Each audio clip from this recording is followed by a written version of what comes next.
क्यों रही हो? नहीं, रो तो नहीं रही हूँ। एक बात बोलूं कि रोते हुए ना तुम बिल्कुल अच्छी नहीं लगती। दिल टूटने की सदा तो नहीं, आंसू मगर बेवजह तो नहीं, जीने लगे तेरे बिन हम ये भी नूर के दिमाग से ये बात निकल ही नहीं पा रही थी कि हर बात का कसूरवार उसे ही क्यों ठहराया जा रहा है। इसी सोच के बायस उसे रात भर नींद ना आई। वो खिड़की के पास खड़ी आंखों में आंसू लिए खामोशी से रोती रही और यही सोचती रही कि आखिर उसका कसूर क्या है। जो कुछ भी हुआ वो तो नवेरा ने किया था, फिर हर कोई उसे ही बातें क्यों सुनाता है। यहाँ तक कि उसे अपने माँ बाप से मिलने से भी रोक दिया गया। ये कैसा इंसाफ है। अभी नूर इन्हीं ख्यालात में गुम थी कि आलियान की आंख खुल गई।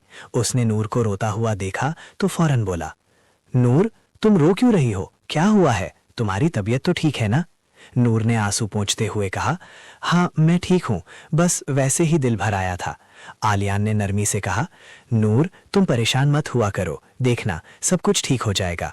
और मेरी बात सुनो, रोते हुए तुम बिल्कुल भी अच्छी नहीं लगती। अब आंसू साफ करो और आकर लेट जाओ। नूर ने धीमी आवाज में कहा, ठीक है आलियान, मैं आ जाती हूँ। उस लम्हे नूर को पहली बार एहसास हुआ कि आलियान इतना बुरा भी नहीं जितना वो उसे समझ रही थी। अगली सुबह आलियान ने नूर से कहा, नूर मेरे कपड़े निकाल दो और नाश्ता भी बनवा दो, क्योंकि आज मैं अब्बू के साथ दुकान पर जाऊंगा। ये सुनकर नूर बहुत खुश हो गई। वो फौरन आलियान के लिए चाय बनाकर लाई और मुस्कुराते हुए बोली, आलियान मैं आपके लिए चाय लेकर आई हूँ और मुझे बहुत खुशी हो रही है कि आपको अपनी जिम्मेदारियों का एहसास हो गया है। यूं आप अपने बिजनेस पर भी तवज्जो दे पाएंगे और ताया अब्बू का बोझ भी हल्का हो जाएगा। ये सुनकर आलियान मुस्कुरा दिया और बोला, हाँ तुम ठीक ही कह रही थी, मुझे अब अब्बू का साथ देना चाहिए। आखिर कब तक अब्बू हमें संभालते रहेंगे। दूसरी तरफ आलियान के वालिद असलम की तबीयत काफ़ी ख़राब रहने लगी थी। हर वक्त काम का दबाव और ख़ानदानी झगड़ों ने उन्हें शदीद जहनी तनाव में मुब्तला कर दिया था। उनका ब्लड प्रेशर अक्सर हाई रहने लगा और इसी वजह से एक दिन असलम को दिल का दौरा पड़ जाता है। जैसे ही नूर अपने ताया अब्बू को सोफे पर गिरता हुआ देखती है, वो घबराकर भागती हुई आती है और चीख कर कहती है, ताया अब्बू क्या आप ठीक है? इतने में आलियान भी आ जाता है।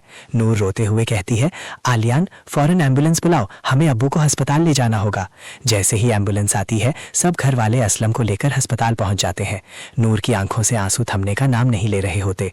इशरत गुस्से में आकर हर बात का कसूर नूर पर डाल देती है और कहती है, ये सब तुम्हारे खानदान की वजह से हुआ है, तुम्हारी वजह से मेरे शौहर की ये हालत हुई है। ये सुनकर आलियान अपनी माँ को रोकते हुए कहता है, अम्मी बस कर दें, ये वक्त इन बातों का नहीं है, आप अब्बू के लिए दुआ कीजिए। कुछ देर बाद डॉक्टर आकर आलियान को बताते हैं, उन्हें किसी चीज़ का बहुत ज़्यादा जहनी दबाव है। आप कोशिश करें कि उन्हें बिल्कुल भी स्ट्रेस ना हो, वरना उनकी जान को खतरा हो सकता है। ये सुनकर नूर सब कुछ समझ जाती है कि ताया अब्बू दरअसल उसके